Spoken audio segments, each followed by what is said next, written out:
Exercise 12.1 का question number 5 करेंगे। Question number 5 में हमें 4 ऑप्शन दिए हुए हैं और हमने क्या निकालना है कि वृत्त का परिमाप और उसका क्षेत्रफल दोनों हमें बराबर दिए हुए हैं। हमने निकालनी क्या है, वृत्त की त्रिज्या।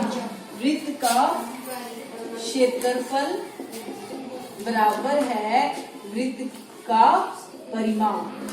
यही है ना आपकी स्टेटमेंट में पूनम, यही है? बस बहुत अच्छी। वृत्त का क्षेत्रफल वृत्त का परिमाप 2πr। ठीक है, देखो पाई से पाई कैंसिल हो जाएगा, इस साइड आओगे है ना। r² और r बराबर में 2, ये बचेगा ना। r से r कैंसिल, एक r रह जाएगा। त्रिज्या कितनी आ गई?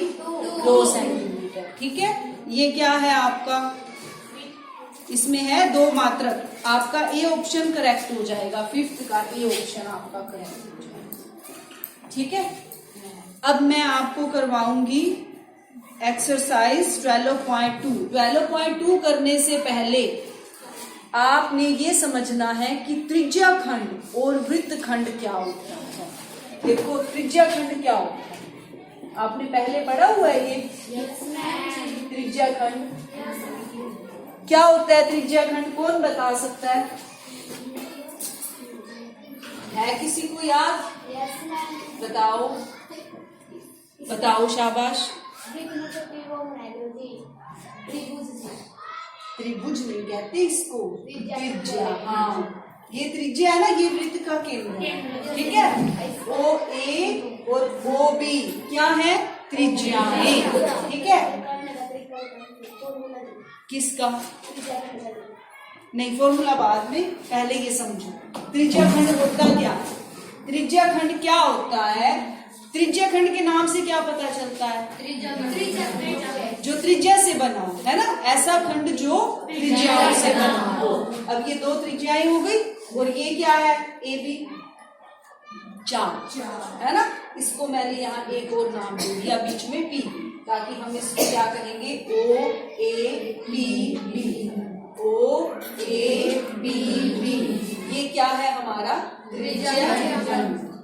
ठीक है, अब मेरी बात सुनो, अगर ओ ए पी बी त्रिज्या खंड है तो ये क्या है? ये ऊपर वाला पोर्शन।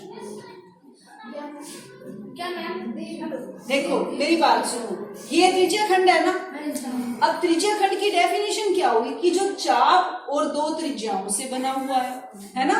चाप और त्रिज्या के बीच का जो भाग है वो क्या है? त्रिज्या खंड। तो फिर ये वाला भाग क्या हुआ?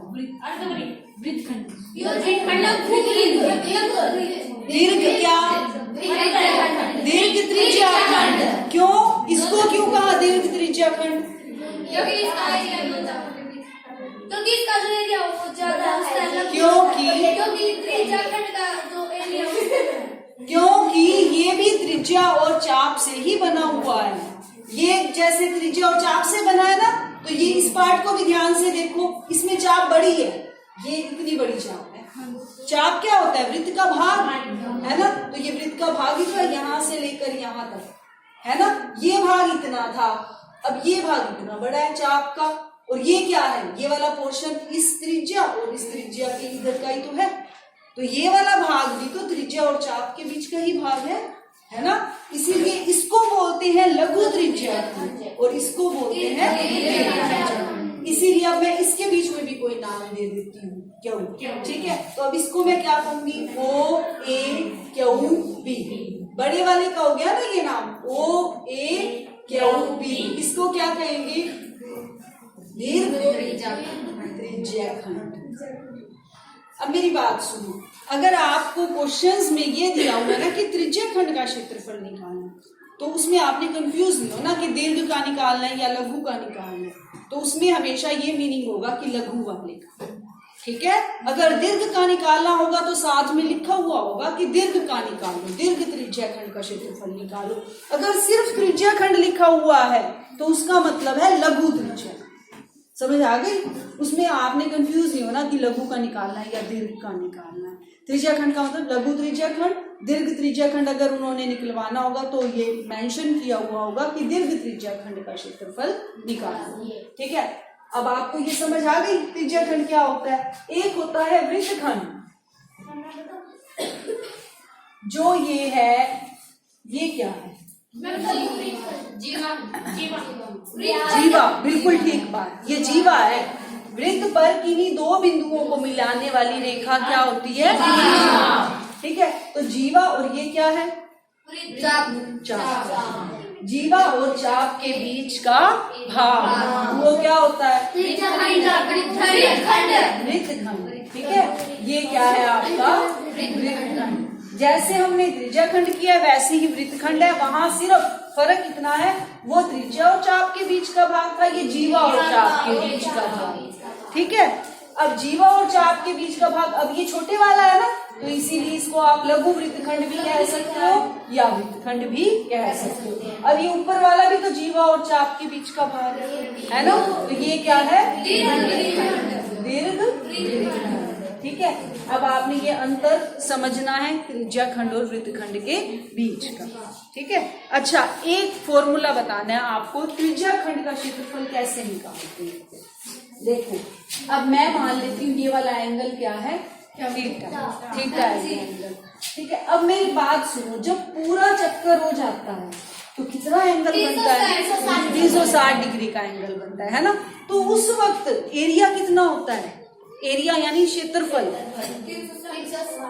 जब एंगल 360 होता है उस वक्त क्षेत्रफल क्या होता है?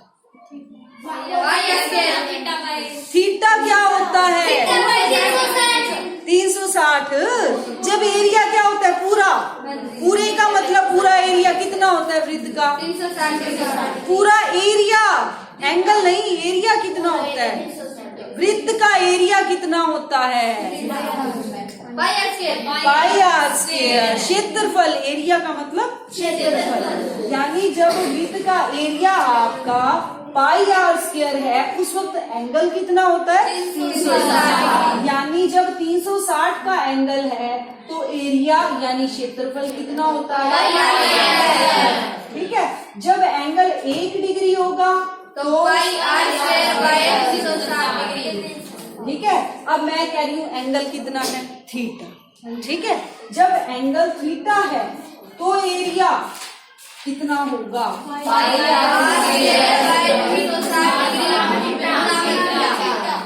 ये फॉर्मूला बन गया, pi r square theta upon 360 degree. ये आपने फॉर्मूला लर्न करना है। ये किसका फॉर्मूला है? त्रिज्या खंड का, क्योंकि मैंने त्रिज्या खंड का एंगल कितना माना था? थीटा। जब थीटा है एंगल तो एरिया कितना है? Pi r square theta upon 360 degree. ये फॉर्मूला आपको याद होना चाहिए। ये किसका फॉर्मूला है? त्रिज्या खंड का क्षेत्रफल। हाँ।